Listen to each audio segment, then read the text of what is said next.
নমস্কার বন্ধুরা, প্রতিদিনের মতন আমি আজকেও দুপুরে আমার খাবার নিয়ে চলে এসেছি। আজকে আমার দুপুরে খাবারে আছে কলমি শাক ভাজা, রসুন দিয়ে আর কাঁচা লঙ্কার কালো জিরে ফোড়ন দিয়ে এই যে কলমি শাক ভেজেছি।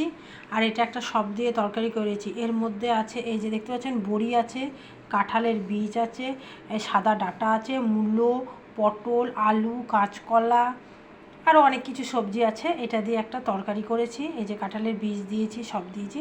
এটা দিয়ে একটা তরকারি করেছি। আর এই যে ভোলা মাছ করেছি পেঁয়াজ দিয়ে, সর্ষে বাটা দিয়ে। আর ভাত তো থাকবেই, ভাত ছাড়া তো খাওয়াই হবে না।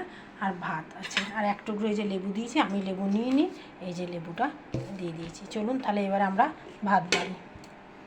এই যে ভাত তো থাকবেই, ভাত ছাড়া তো খাওয়াই হবে না। এবারে আমি থালাতে ভাত বেড়ে নিচ্ছি।